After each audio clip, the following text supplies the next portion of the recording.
Bonjour et bienvenue sur le podcast Jury Nova. Je suis Cynthia Anison-Lorbert, coach professionnel PNL certifié, fondatrice du cabinet de coaching et de l'organisme de formation Jury Nova, spécialiste de l'évolution professionnelle des acteurs du droit. Ce podcast est à destination des juristes talentueuses et talentueux qui veulent impacter le monde de l'entreprise positivement grâce au juridique, c'est-à-dire faire bouger les lignes. Je vous accompagne dans l'évolution de votre carrière juridique. En bonus, je vous montre comment trouver simplement de nouvelles opportunités professionnelles et comment implémenter une recherche d'emploi efficace. Chaque semaine, je vous délivre des tips et conseils carrière précis et applicables immédiatement pour valoriser votre carrière juridique et vos compétences, pour booster votre visibilité et surtout pour construire une carrière valorisante qui a du sens et un équilibre de vie sain grâce aux opportunités en entreprise. C'est parti! Cette semaine, j'ai le plaisir de poursuivre le nouveau format dans le podcast Jury Nova, les interviews et témoignages des professionnels du droit. Ils nous partagent avec plaisir et authenticité leur parcours et leur choix de carrière. Vous êtes nombreuses et nombreux parmi les juristes talentueuses et les juristes talentueux à suivre le podcast Jury Nova et à avoir apprécié le premier interview de Delphine Bordier sur le thème de directrice juridique à LegalOps lors de l'épisode 42 du podcast Jury Nova, le second interview de Marie Brunello, directrice juridique du groupe Xeliance depuis 2009, qui nous a partagé son expérience de juriste à directrice juridique lors de l'épisode 49 du podcast Jury Nova. Le troisième interview de Géraldine Nallet, juriste bancaire depuis 15 années, nous a partagé son expérience de juriste et LegalOps lors de l'épisode 53 du podcast Jury Nova. Le quatrième interview de Nouria André, directrice juridique du groupe Voltalia depuis 2017, qui nous a partagé son expérience de juriste à directrice juridique lors de l'épisode 54 du podcast Jury Nova. Et le cinquième interview de Manon Morales, ex-juriste et aujourd'hui consultante en communication digitale, qui nous a partagé son expérience de la reconversion professionnelle à 100% lors de l'épisode 55 du podcast Jury Nova. J'espère donc que ces interviews et partages d'expériences vous apportent de l'inspiration pour votre propre évolution et vos propres choix de carrière. Si c'est le cas, je vous invite à laisser un commentaire et une note sur Apple Podcast. Cela m'aide à faire connaître le podcast et lui donner de la visibilité pour inspirer d'autres juristes également. Et j'ai le plaisir d'accueillir pour cette interview Aurélie Gueffier-Kruziuski, directrice juridique du service corporate au sein du groupe de Mathieu Barre. Elle a 34 ans. Elle nous partage son parcours et son expérience sur la thématique suivante. Directrice juridique, comment développer son style managérial ? Elle répond avec précision et clarté à ces 6 questions. Première question, qui êtes-vous Aurélie et quel est votre parcours ?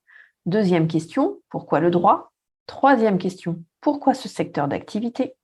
Quatrième question, quel a été votre parcours pour en arriver là, en qualité de directrice juridique et de manager juridique ? Cinquième question, pour ceux qui sont intéressés, comment peut-on évoluer de juriste à directrice juridique et acquérir la dimension managériale qui l'accompagne ? Sixième question, quel intérêt et valeur ajoutée d'avoir une direction juridique associée à la stratégie de l'entreprise ? C'est parti, nous allons découvrir ensemble le parcours d'Aurélie Gueffier. Alors, bonjour et bienvenue à tous sur l'épisode de podcast Jury Nova aujourd'hui en format interview. Et aujourd'hui, nous accueillons Aurélie Gueffier, directrice juridique du service corporate au sein du groupe de Mathieu Barre, qui a 34 ans. Elle nous partagera son parcours et son expérience sur la thématique suivante, directrice juridique, comment développer son style managérial.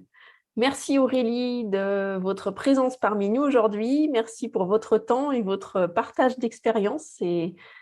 C'est un plaisir de vous recevoir aujourd'hui sur le podcast Jury Nova. Je vous laisse vous présenter Aurélie et nous présenter votre parcours si vous voulez bien.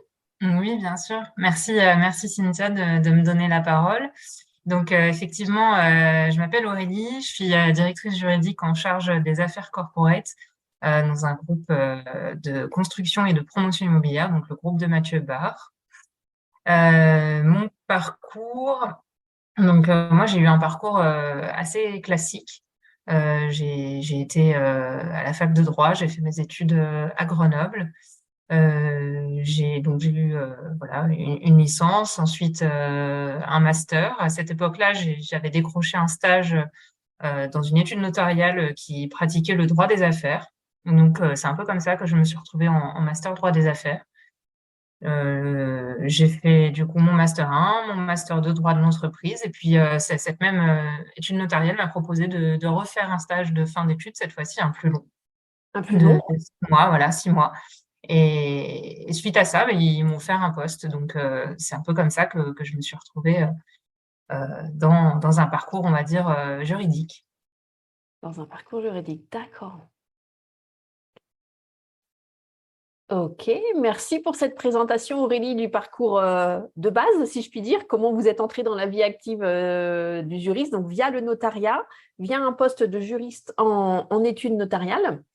Et donc, c'est comme cela que votre carrière juridique a commencé.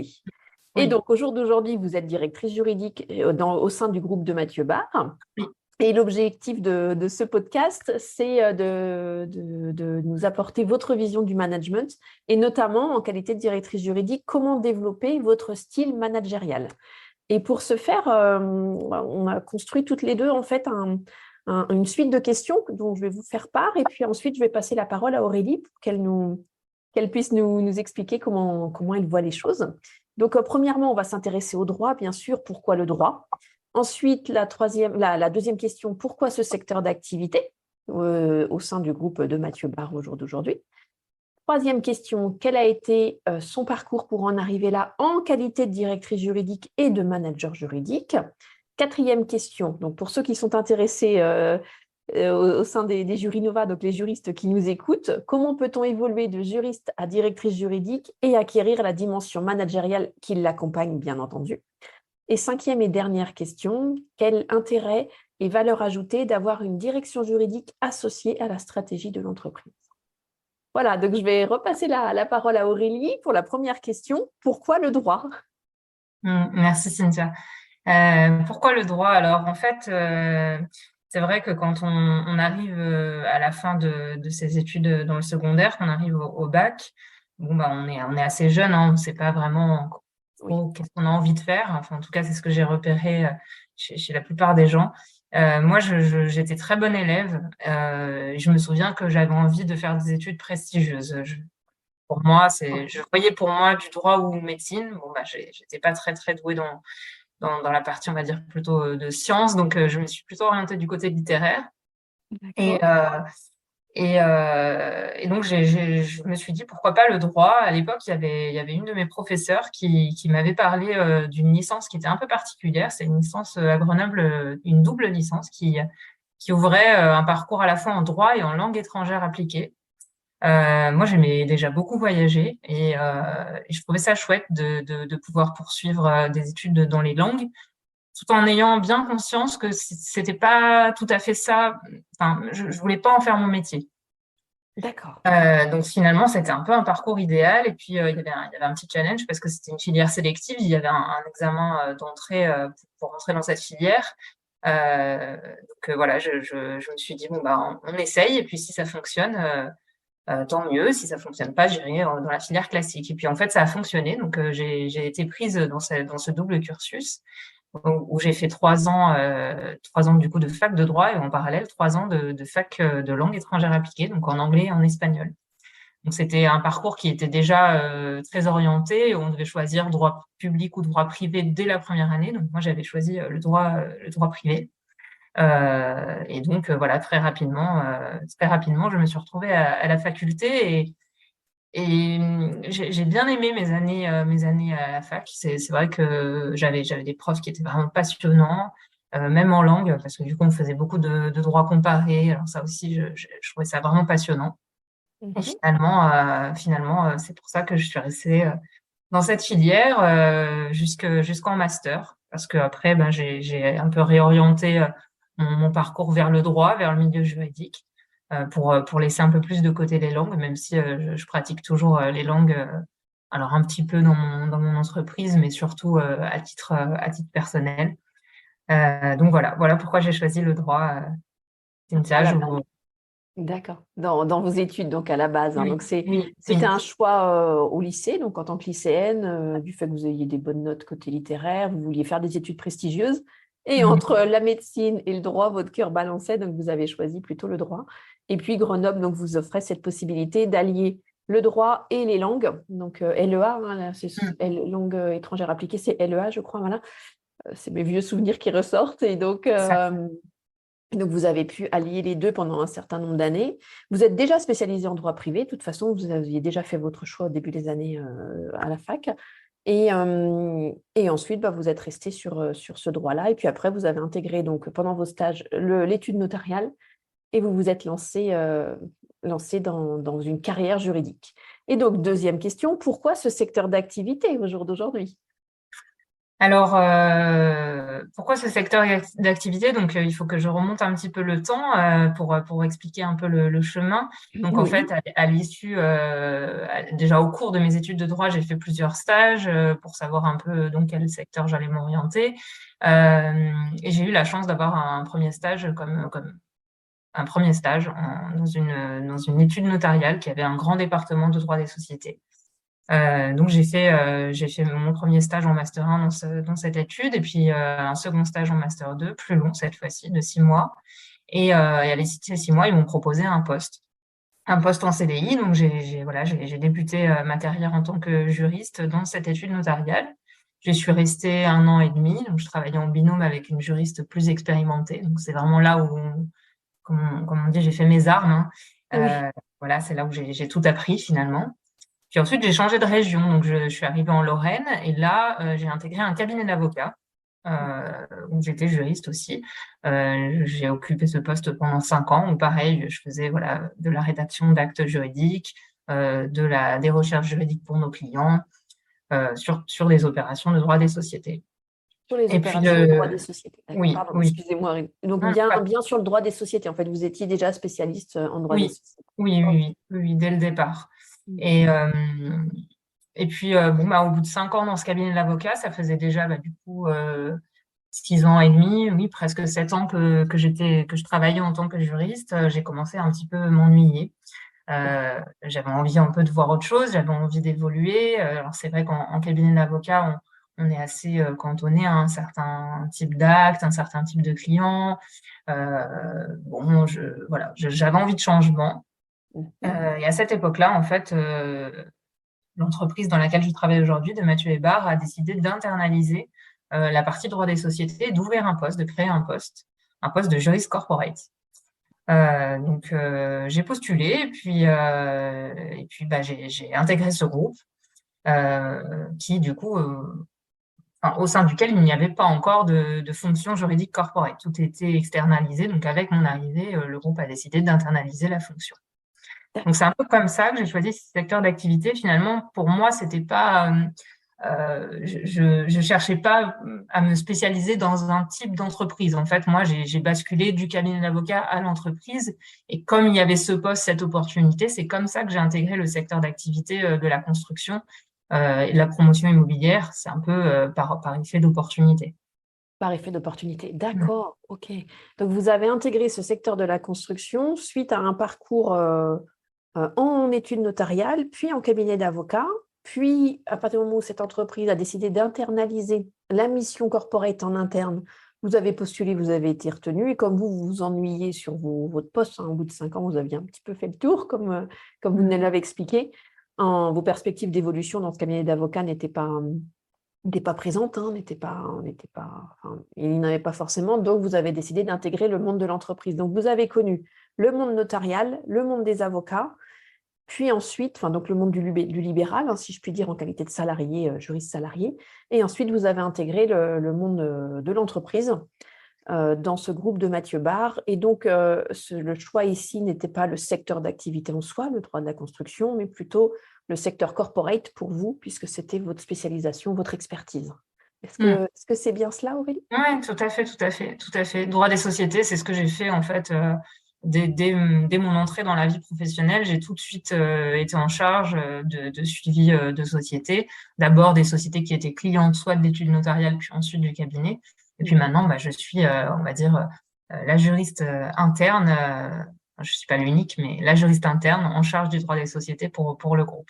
Pour le groupe, d'accord. Bah justement, troisième question, quel a été votre parcours pour en arriver là, puisque vous êtes entré dans ce groupe de Mathieu Hébert en qualité de juriste, et au jour d'aujourd'hui, vous êtes directrice juridique et manager juridique d'une équipe. Vous allez nous l'expliquer, pardon.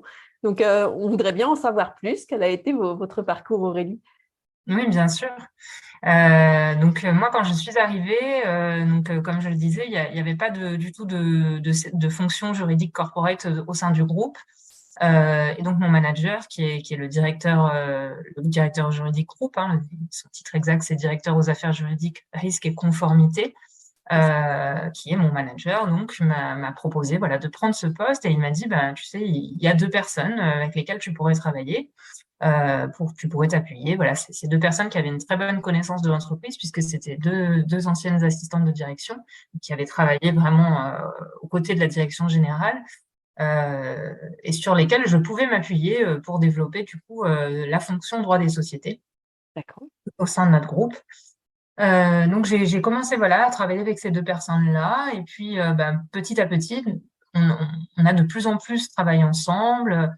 On a commencé en fait un peu même sans s'en rendre compte, si on peut dire ça comme ça, à créer un service juridique. Et puis il y a eu le Covid, il y a eu l'année du Covid. L'année du Covid, on a énormément travaillé pour maintenir le calendrier corporate puisque c'est arrivé vraiment. Le confinement est arrivé au mois de mars et nous, notre agenda corporate s'étale du mois de mars au mois de juin, Oui, comme donc quand beaucoup vous dites agenda d'entreprises. corporate, Aurélie, ce sont les conseils d'administration, Tout à fait. Conseil voilà, conseils d'administration, de assemblée surveillance. générale Oui, d'approbation des comptes, voilà. qui sont vraiment deux moments forts dans la vie des sociétés, de nos filiales. Hein. C'est des Oui, moments qui se répètent voilà, annuellement et pour lesquels on est extrêmement mobilisés. d'accord. Et Donc les conseils en général se déroulent en mars où vous les préparez et les AG en mai, hein, j'imagine? en En juin, les juin plutôt assemblées les AG. en juin. D'accord. Ok, Mm. d'accord. Donc voilà, donc on s'est retrouvés comme tout le monde, hein, confinés à Confiné. devoir tenir des réunions corporate à distance, ce qui était inédit, hein, on n'avait jamais fait ça. Et puis finalement, ça s'est étonnamment très bien passé. On a réussi à tenir le calendrier avec la collaboration de tous les services, hein, puisque le service droit des sociétés, c'est souvent un service qui travaille avec beaucoup d'autres, notamment le service de comptabilité, le service de fiscalité, aussi les opérationnels, hein, les équipes comptables opérationnelles de nos filiales. Oui, Donc voilà, donc on a réussi, on va dire, ce défi qui est tombé malgré nous.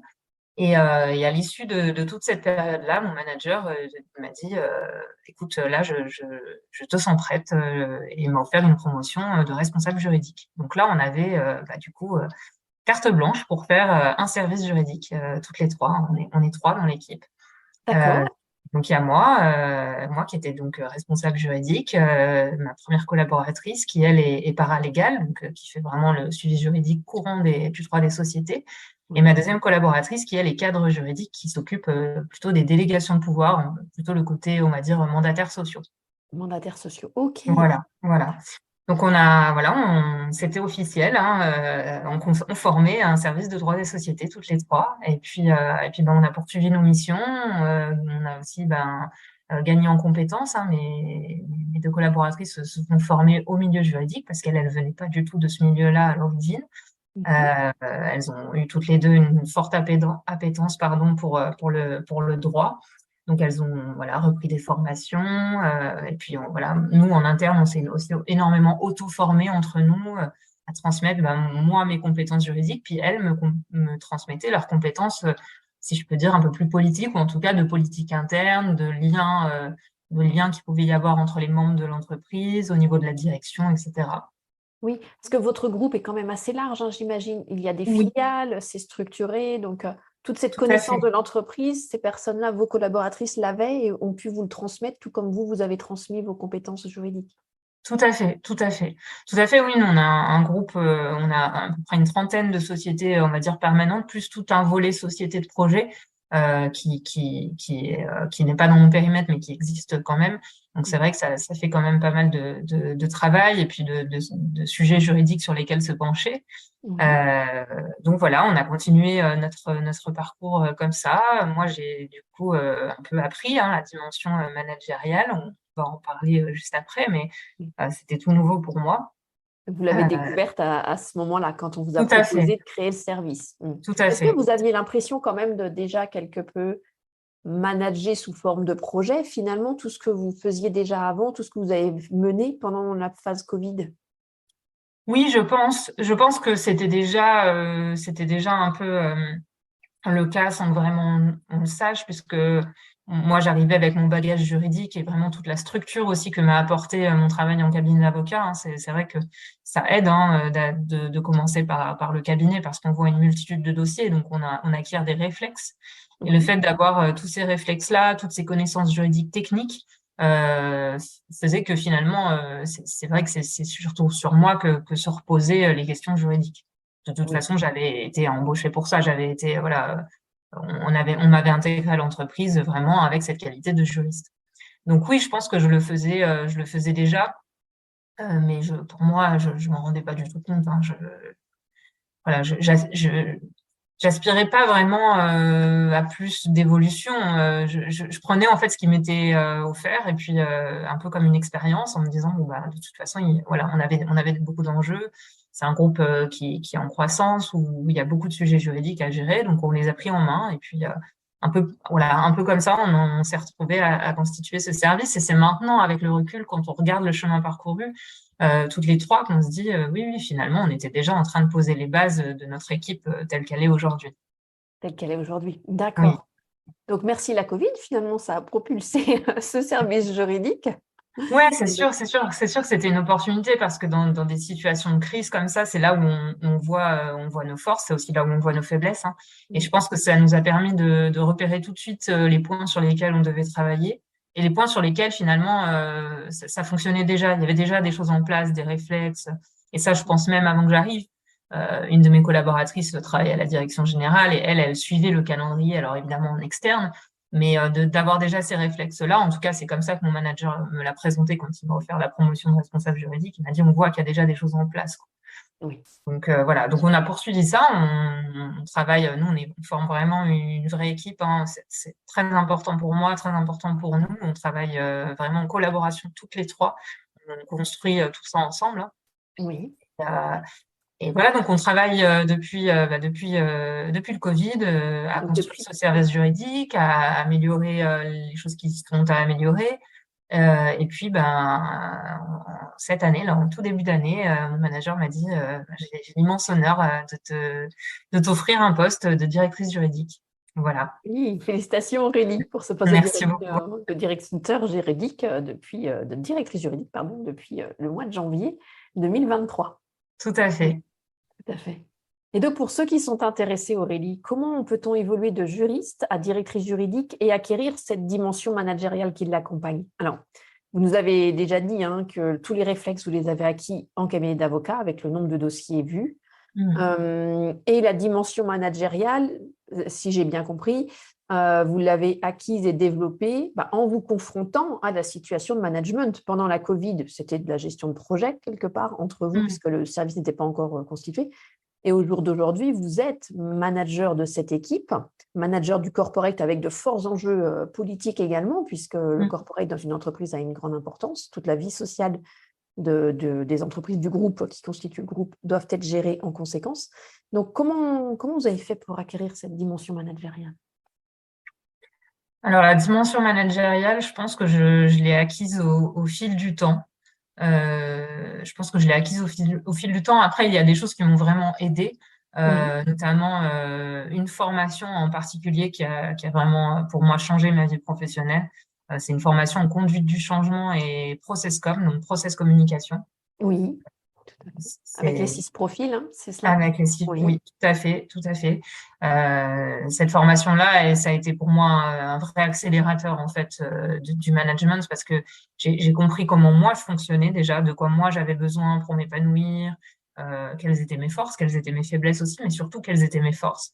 oui, Et de comprendre aussi au sein de mon équipe finalement quelles étaient nos forces individuelles et nos forces collectives. oui, Et c'est un vrai accélérateur parce que quand on a cette connaissance-là de son équipe, on sait quelle tâche on peut confier à telle personne. Est-ce que cette personne, on va la mettre plutôt seule ou plutôt en équipe? On sait finalement à quel moment elle va être la plus performante. et la plus épanouie surtout. Et finalement, moi, cette dimension managériale, je l'ai faite avec mon cœur, avec qui je suis, avec voilà cette envie de travailler en équipe. Et je l'ai acquise au fil du temps.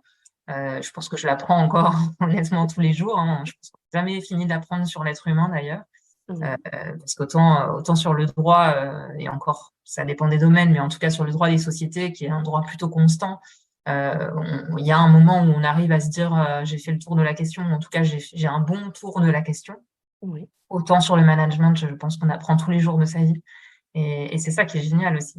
C'est ça qui est vraiment c'est très chouette. Ça permet de sortir de sa zone de confort, parce que c'est vrai que quand on est juriste, on a des réflexes souvent bien ancrés, les choses sont assez carrées, elles souffrent de pas beaucoup d'exceptions, alors qu'en management, voilà, quand on croit avoir compris quelque chose, finalement, c'était pas toujours le cas.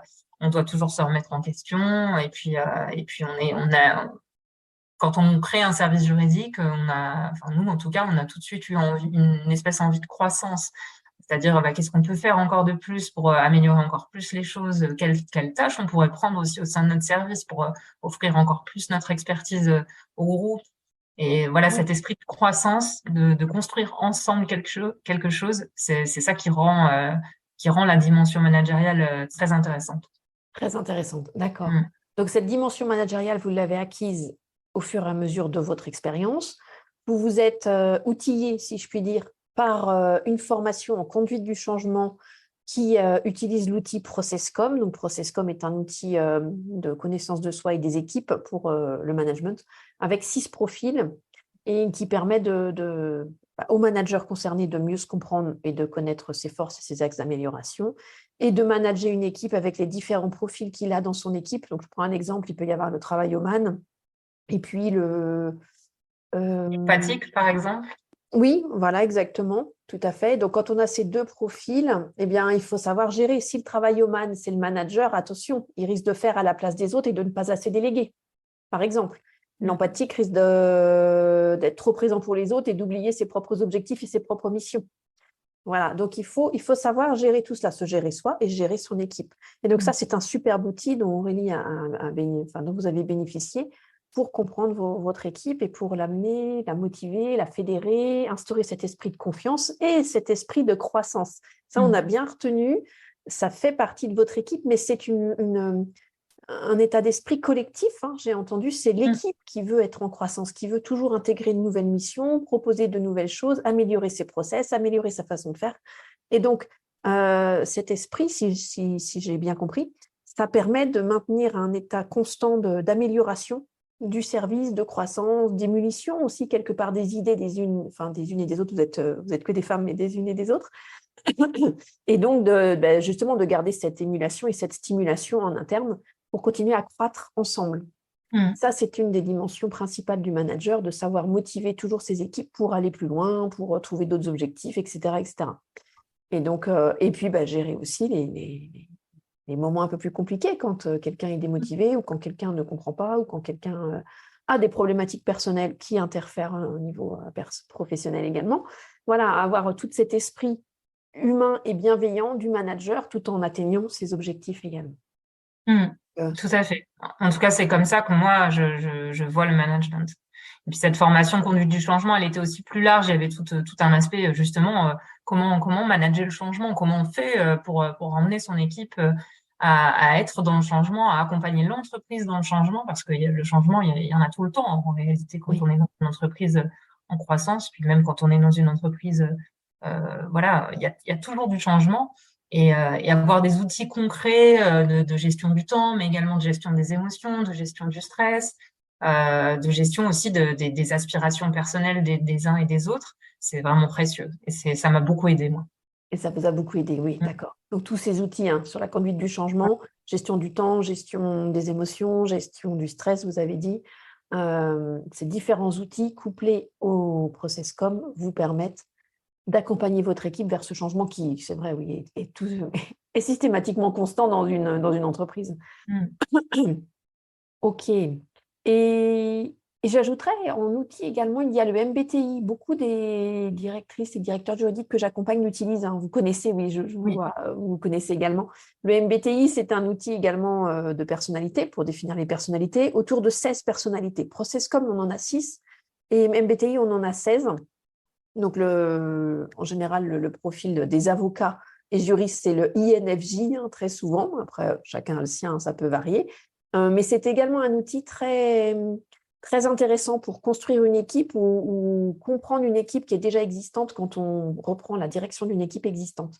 Moi, je l'ai pas mal utilisé à l'époque où j'ai créé 2 services juridiques. C'est un outil assez puissant également pour se comprendre ses comportements en zone de stress, notamment quand on est stressé. Qu'est-ce qu'on communique à nos équipes, comment on le fait, etc.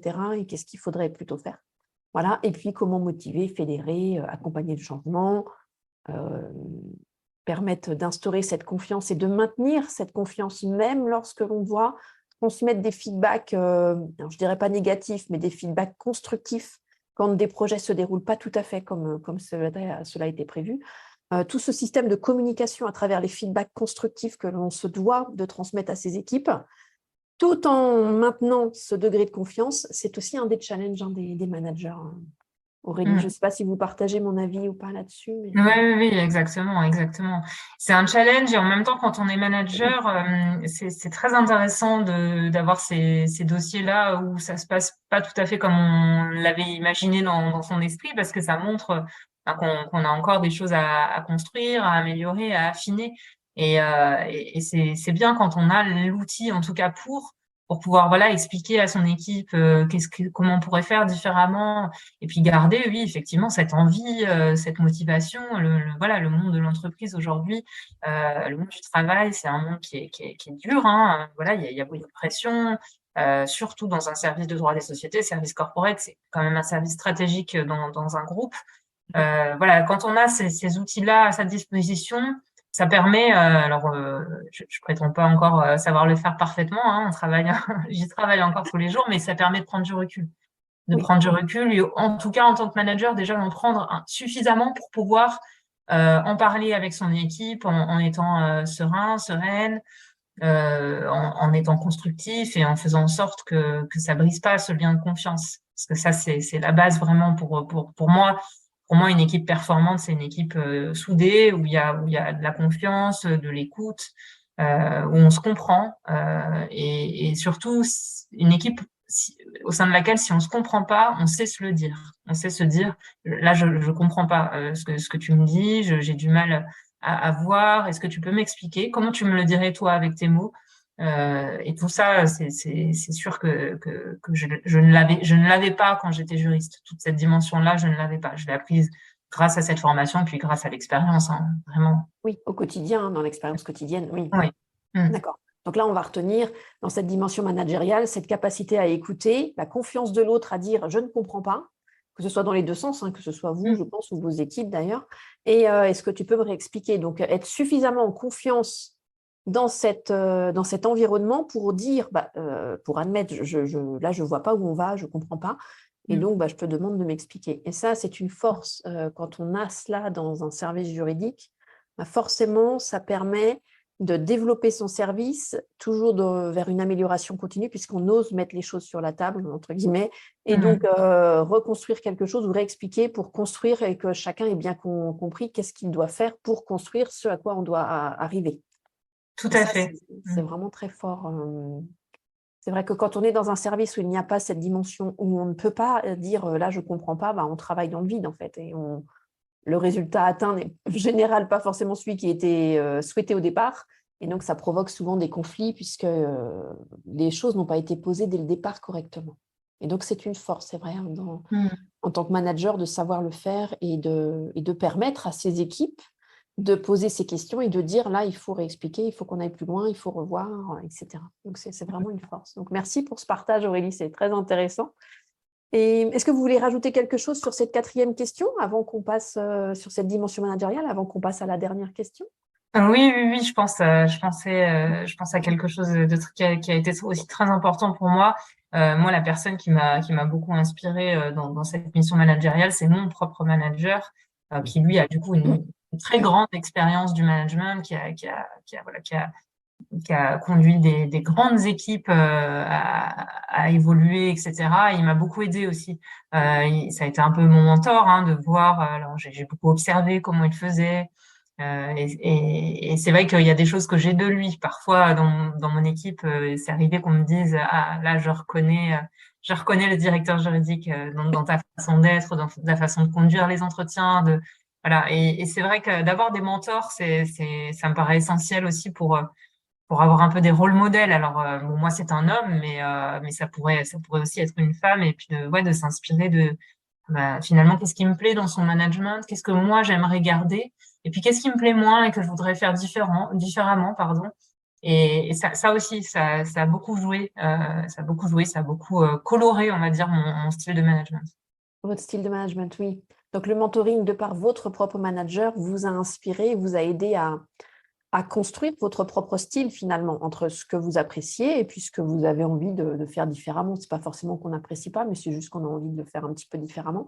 Il y a aussi les touches féminin, masculin, bien entendu. Il peut y avoir l'âge aussi qui font qu'on modèle cela différemment.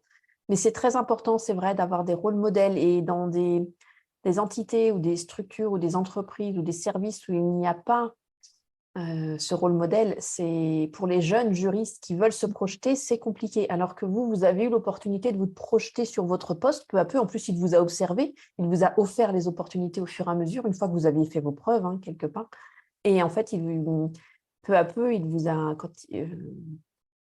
quand vous aviez atteint un certain objectif, finalement, il vous a proposé de construire le service. Et c'est ça qui est très intéressant également dans ce type de management que vous recevez également. Vous avez du management sur vos équipes, mais vous en recevez également. Et est-ce que je peux vous demander, ce manager a combien d'équipes sous lui? Combien il y a de direction juridique au sein de votre groupe?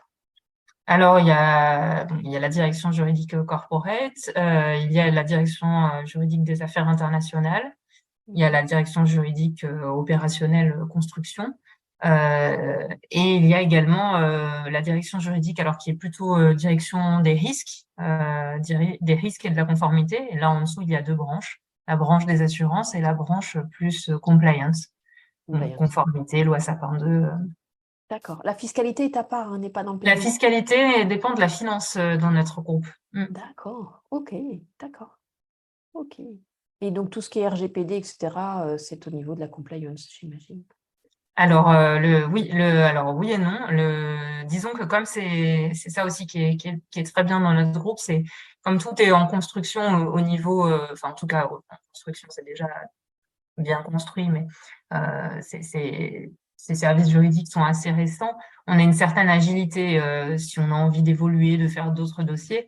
Et justement, la protection des données personnelles, c'est un sujet qu'on prend en charge maintenant au service juridique corporate Oui. depuis quelques mois là. Donc évidemment, on travaille en lien très étroit avec la direction conformité. Mais c'est une nouvelle corde à notre arc, si on peut dire Oui, ça comme ça. d'accord. Donc, vous intégrez une nouvelle mission en termes de données, gestion des données personnelles, enfin protection. Oui, Et tout cela en collaboration avec un autre service juridique. C'est ça qui est intéressant également. oui. De créer des collaborations en interne sur des sujets un petit peu plus larges que votre sujet, même si en général, ça touche quand même le corporate à un moment donné. Et d'accord, donc c'est toujours intéressant parce que vous êtes toujours en évolution et en amélioration. C'est très, très intéressant de le constater. Oui. Oui, c'est vrai qu'on a la chance de faire partir des groupes qui sont dans la famille, on va dire, des ETI, des entreprises de taille intermédiaire. Donc, on n'est pas encore un très, très grand groupe où on serait très cantonné à une tâche. Nous, on a encore cette agilité-là. C'est d'ailleurs ce qui fait notre grande force, hein, et c'est d'ailleurs pour ça qu'il y a beaucoup de jeunes juristes qui ont envie d'intégrer le groupe, parce que on a la possibilité de toucher à divers dossiers, et puis même au-delà de la direction juridique, parce que nous, au service corporate, on travaille vraiment en étroite collaboration avec le service comptabilité groupe, avec le service fiscalité, qui sont d'autres services. Et on a cette possibilité aussi de travailler en équipe avec des services complètement étrangers à la direction juridique. Oui. Oui, donc vous avez aussi toute cette dimension collaborative avec les différents services du groupe, quoi. Et ça, c'est intéressant. Mm. D'accord. Et donc, pour notre dernière question, quel intérêt et quelle valeur ajoutée d'avoir une direction juridique associée à la stratégie de l'entreprise? Donc, comme vous avez un service corporate, je pense que vous allez avoir quelques éléments à nous partager. Oui. Bah, le service corporate, c'est vraiment un service clé dans la stratégie de l'entreprise. Nous, notre but, notre rôle, c'est d'assurer à la fois la pérennité de toutes nos structures juridiques, mais aussi l'optimisation de toutes ces structures juridiques, faire en sorte que le groupe ait une structure corporate qui soit claire, compréhensible, lisible, attractive également. Et c'est vrai que nous, alors, on a aussi cette particularité de travailler vraiment au siège, donc au plus proche de la direction générale. On a un lien très étroit avec les demandes de notre direction générale, de notre directoire. Et la valeur ajoutée, je dirais que c'est que ça permet à la direction générale d'être aussi très agile dans les choix à opérer au niveau de la stratégie, puisque nous, on peut présenter le plan juridique. Voilà, sur le plan juridique, voilà les possibilités offertes. Et puis on essaie de concilier ça avec la stratégie de l'entreprise. Qu'est-ce que nos dirigeants ont envie pour l'entreprise, comment ils ont envie de la développer, vers quelles orientations ils ont envie d'aller. Et on peut comme ça concilier les deux et faire en sorte que finalement les risques soient le plus couverts possible, tout en offrant voilà, une sécurité juridique, tout en offrant une certaine souplesse, si je puis dire, dans les choix qui sont faits au niveau de la stratégie du groupe. Oui, d'accord. Donc, cette agilité, cette souplesse et le fait de pouvoir accompagner la direction générale sur ces différentes orientations et enjeux de développement, enjeux stratégiques, etc. Et c'est ce qui fait la richesse de la direction juridique une fois qu'elle est associée à tout ça. Oui, tout à Comme fait. C'est vous. ça qui est aussi très intéressant parce que finalement, on fait vraiment du droit appliqué qui du coup là est très éloigné de ce que j'ai connu moi en cabinet d'avocat ou même à la faculté. On a des connaissances juridiques, elles sont ancrées en nous, c'est un bagage qu'on porte, mais en fait, on doit l'appliquer à quelque chose de plus grand, plus large, à nos intérêts économiques, nos intérêts sociaux, nos intérêts stratégiques. Et c'est ça qui est vraiment très intéressant finalement. Oui, c'est ce qui donne la dimension intéressante et motivante à ce poste, d'appliquer le fameux droit, tous les outils acquis au fur et à mesure des années, à la fac et pendant vos années en études notariales et en cabinet d'avocat, en qualité de juriste. Là, vous avez acquis tous vos outils et maintenant, vous les appliquez au quotidien et vous les mettez au service d'une entreprise et des enjeux de développement de cette entreprise. Hein, c'est bien cela. Tout à fait. D'accord. Et puis, comme vous le disiez tout à l'heure, vous êtes dans une ETI, hein, donc ça permet encore cette agilité de structurer, de redéstructurer, de refaire différemment pour tout le temps être en collaboration sur les différents projets à mener à terme pour toujours adopter la meilleure gestion de projet, si je puis dire, ou la meilleure manière de faire pour atteindre les objectifs fixés et répondre aux enjeux fixés par la direction et les différents développements. Oui, d'accord. Bah, écoutez, Aurélie, merci beaucoup pour ce partage de parcours et d'expérience autour de la fonction du juriste, enfin, déjà du droit, du juriste, comment vous avez commencé votre carrière, donc un parcours très intéressant entre l'étude notariale et le cabinet d'avocat, pour ensuite intégrer le monde de l'entreprise en qualité de juriste, dès lors qu'ils ont internalisé la fonction. Et puis, peu à peu, notamment en période de crise, dans les situations de crise, notamment pendant la Covid, vous avez travaillé avec 2 autres personnes, vous avez atteint les objectifs corporate fixés pendant la période Covid où tout le monde était confiné. Vous avez tenu les conseils d'admin, les AG, etc., tout ce qui devait se tenir pour le groupe. Et puis, peu à peu, on vous a proposé, vous avez eu l'opportunité de créer ce service juridique en qualité de responsable juridique. Et depuis le mois de janvier 2023, vous êtes devenue directrice juridique de ce service. Et donc, vous développez au fur et à mesure vos compétences en management juridique. Vous êtes équipé, si je puis dire, outillé, avec différentes formations, donc la conduite du changement d'un côté, le process-com également, donc dans la même formation, mais je les distingue un petit peu, notamment gérer le stress, gérer le temps, voilà, gérer ses émotions, pour mieux se comprendre en tant que manager et pour comprendre ses équipes, pour instaurer ce management humain et bienveillant pour atteindre les objectifs fixés par l'entreprise.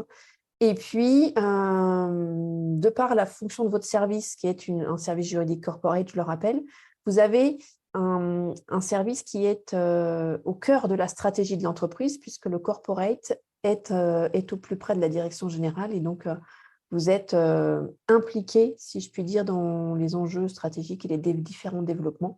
ce qui permet à votre direction juridique d'être agile, de proposer des fameuses solutions pratiques, donc d'appliquer le droit, comme vous disiez tout à l'heure. Vous appliquez le droit, vous avez vos outils et vos réflexes qui sont en vous, qui sont ancrés, et maintenant vous appliquez le droit de manière pragmatique, concrète, dans le quotidien de l'entreprise. Donc vous traduisez tout ce que l'on doit faire au niveau juridique, mais de manière pratique. Donc merci beaucoup pour cela. Je vous laisse la parole si vous voulez ajouter quelque chose, Aurélie. Et ensuite, Merci à vous, Cynthia, de m'avoir justement donné la parole. Je voudrais juste ajouter une petite chose qui, moi, m'a peut-être un peu desservie dans mon parcours. En fait, il faut oser. Et, alors, c'est très difficile à dire comme ça, hein. Moi, après, avec le recul, je me dis, je suis heureuse d'avoir finalement osé postuler. J'y croyais pas du tout. Je croyais pas du tout en moi. Je pensais pas du tout un jour en arriver là. Et ouais, de se faire confiance, d'écouter, voilà, de s'écouter et surtout de bien se connaître. Ça aussi, ça m'a beaucoup aidé, voilà, de travailler sur moi, de comprendre comment je fonctionnais. Je crois que ça, c'est quelque chose quand on est manager qui est vraiment très important pour son bien-être et pour le bien-être de son équipe. Oui, pour son propre bien-être et celui de l'équipe. Donc, je retiendrai 2 clés que vous venez de nous délivrer. C'est premièrement, oser. Oser, donc quand quelque chose nous fait vibrer ou nous donne envie, postuler, par exemple, c'était votre exemple, ou proposer une nouvelle mission, comme vous avez fait pour RGPD, de prendre en charge cette nouvelle mission pour dynamiser un peu votre équipe. Donc, oser, oser, oser. Et deuxième clé, de très bien vous connaître, d'apprendre à vous connaître. Pour justement, plus vous vous connaissez, plus vous pouvez instaurer cet environnement humain ou bien-être ou bienveillant ou à l'écoute de votre équipe et de vous-même aussi, pour déceler quand vous êtes, par exemple, très stressé peut-être, ou un peu sous pression, ou que les personnes autour de vous sont sous pression, ou sont très, très, très contentes, etc., très heureuses, pour recevoir toutes ces émotions en fait, qui circulent autour de nous dans un monde professionnel qui, dans le juridique, est parfois quelque peu rigide et rigoureux. Merci pour ces 2 clés sur le fait d'oser et le fait de très bien se connaître. Avec plaisir. Je vous remercie Aurélie pour votre temps, ce partage d'expériences très riche pour nous au sein du podcast Jurinova. J'espère que les auditeurs seront ravis de l'entendre. Bravo encore pour votre nouvelle fonction. Et puis, je vous dis à très bientôt, j'espère, pour un prochain podcast. Merci Aurélie. Merci Cynthia, à bientôt. À bientôt. Nous sommes posé les 6 questions suivantes tout au long de l'épisode et Aurélie Gueffier nous apporte des réponses précises et claires. Première question, qui êtes-vous Aurélie et quel est votre parcours? Deuxième question, pourquoi le droit? Troisième question, pourquoi ce secteur d'activité? Quatrième question, quel a été votre parcours pour en arriver là, en qualité de directrice juridique et de manager juridique? Cinquième question, pour ceux qui sont intéressés, comment peut-on évoluer de juriste à directrice juridique et acquérir la dimension managériale qui l'accompagne?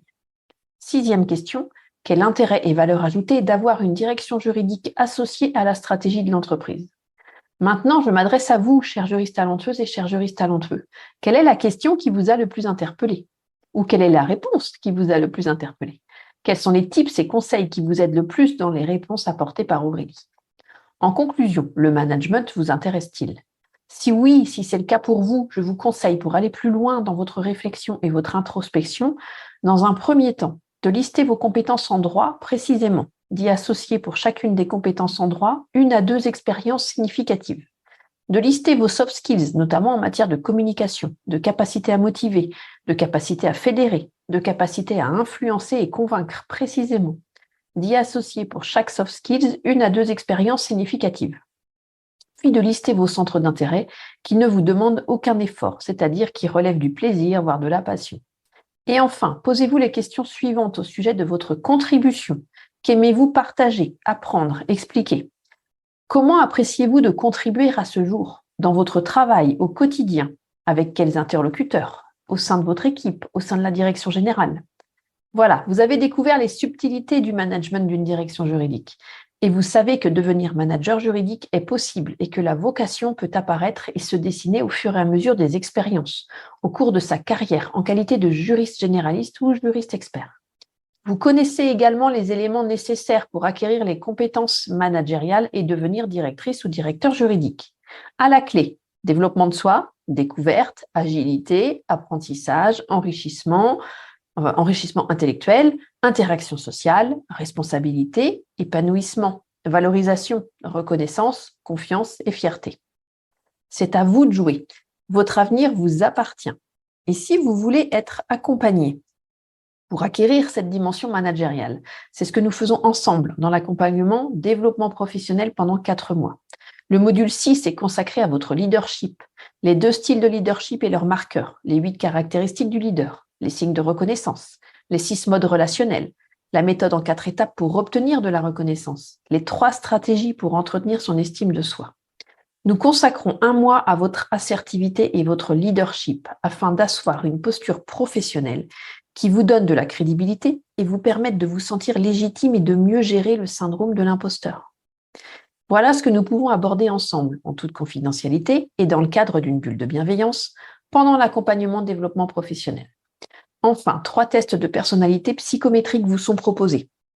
Ce sont des tests complémentaires qui portent à la fois sur votre personnalité, vos valeurs, vos sources de motivation, vos environnements professionnels, vos comportements en milieu professionnel, votre communication et votre leadership. Si vous êtes intéressé par l'accompagnement individuel développement professionnel ou par un autre accompagnement individuel, l'accompagnement orientation professionnelle, l'accompagnement mobilité ou l'accompagnement prise de poste, alors en juillet, il n'y a plus de place disponible au sein du cabinet. Il reste 1 place en août, puis 4 places sont ouvertes en septembre et je viens d'ouvrir 4 places pour octobre. D'accord ? Donc en août, nous commençons le lundi 7 août et il reste qu'une place disponible. Enfin, qu'une seule place était ouverte de toute façon, donc il n'en reste qu'une. En septembre, nous commençons le lundi 4 septembre. Il reste 4 places disponibles. En octobre, nous commençons le lundi 2 octobre et il reste 4 places disponibles. Le process est simple. Vous pouvez prendre rendez-vous sur mon site www.jurinova.fr jurinova.fr directement dans mon agenda pour l'entretien exploratoire avec moi-même qui est gratuit et confidentiel. J'espère que cet épisode vous a plu. Je vous invite à lire l'article de blog associé à cet épisode sur le site www.jurinova.fr. Jurinova, c'est Jurinova. Je vous offre également un cadeau de bienvenue, la roadmap dédiée à la réussite de votre négociation salariale. Vous y trouverez les 6 étapes à respecter et les 4 erreurs à ne surtout pas faire. Pour obtenir votre roadmap gratuite dédiée à votre négociation salariale, c'est très simple.